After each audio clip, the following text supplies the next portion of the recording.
Bet po. Good. Saan kayo? Saan lugar kayo?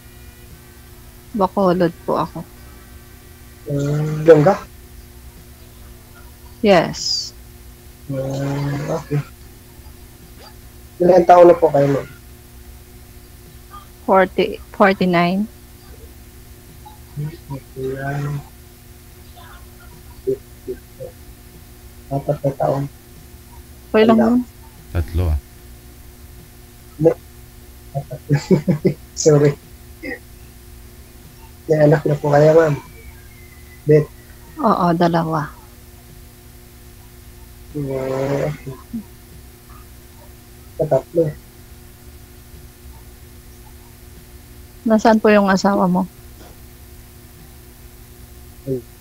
Sa ibang bahay. Ay, same pala tayo sumakabilang bahay. Hindi siguro tayo mahal. Kaya ganun. Ilang taon na pangalan mo? 23. 23. Edad na pala. Ang pangalan ko mali. Oh. Sa akin, 2 lang naman, 23 tsaka 16. 16. Mga binata na. Babae tsaka lalaki yun.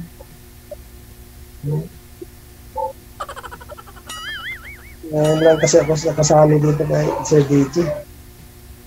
Ngayon nga lang din ako eh. Kanina lang ako nag-try.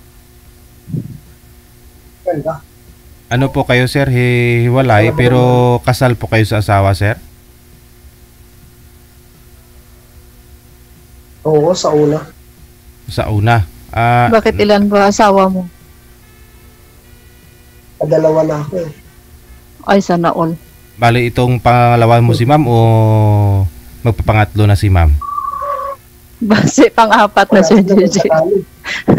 Po? Tatlo kung sakali. Pangatlo na. Kung sakali. Ay, akala ko DJ pang-apat. Yeah, kung tatlo lang, ma'am. Ay sa'yo na kailangan asawa ka naman. Wala. 9 years na ako, wala asawa. Iniwan po kayo ng una, sir. Itong kasal po, ang pinakasalan mo. Tapos, nagkaroon po kayo ulit ng ka-live-in partner. Nagkaroon po kayo ng anak doon sa pangalawa. Pangalawa. Yan, tatlo. 3 anak mo po doon sa pangalawa. Sa una, isa. Okay. Kasi namatay. Namatay ng anak namin sa una. Bakit palagi po kayo ni Iwan? Wala. Mahabang kwento, Bit eh. Oh? Mahabang kwento.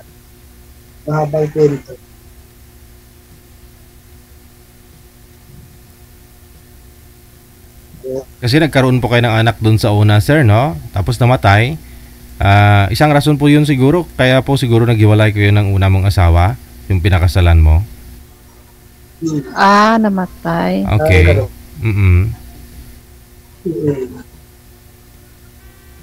Edad ng anak na yun, eh. Oh? Cancer, ang sakit.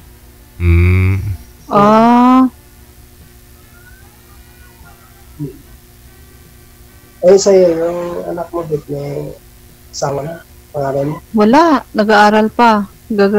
Mag-graduate na ng college next year. Ano babae yun. Trabaho mo ngayon? Dito lang, Tagalog.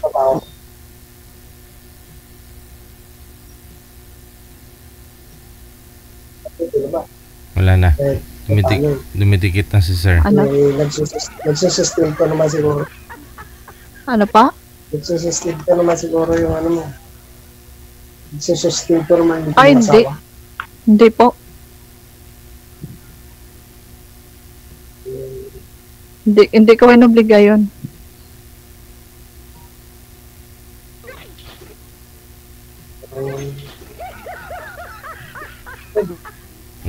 Uso po kasi yan dito sa Pilipinas eh. Yung asawa mo, iwanan kayo mag-ina, no? Iwanan, no? Hindi bibigay yung sustento, hindi nagsusupport, tapos mag-aasawa siya ng single mom, minsan marami pang anak kaysa sa'yo. Tapos yun ang susuportahan niya, yung anak ng bago niya, pero yung anak niya sa'yo, hindi.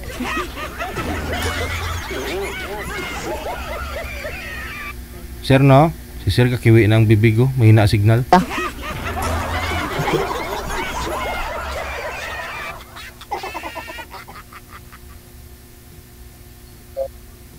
Ganyan dito sa Pilipinas eh.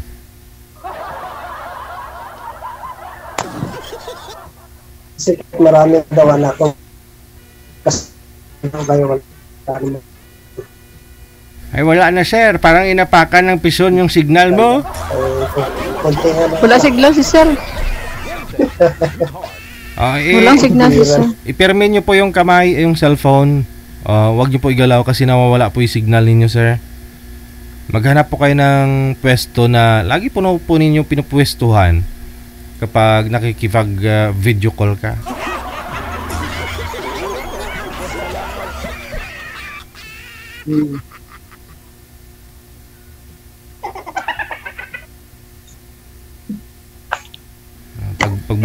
Pagbuntis ako siguro sir, nagsuka na ako kanina.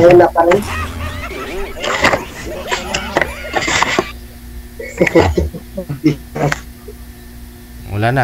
Signal? Nagsuka na yung mga senior nating viewers, oh.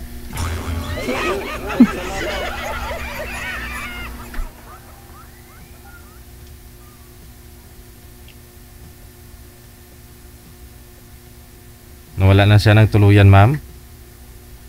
Wala na nga, sir.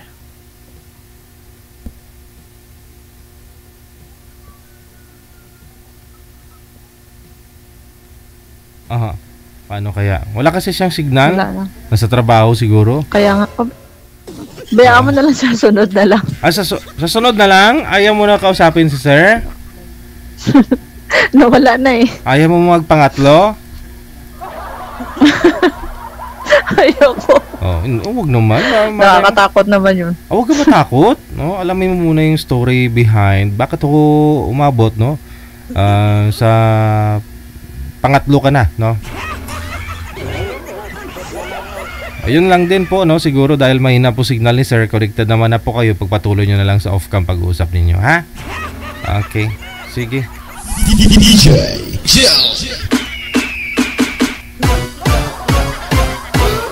masakit na katotohanan. Tama po yun, no? Minsan, nagpakatatay ka doon sa mga anak ng pangalawa mo o pangatlo mo.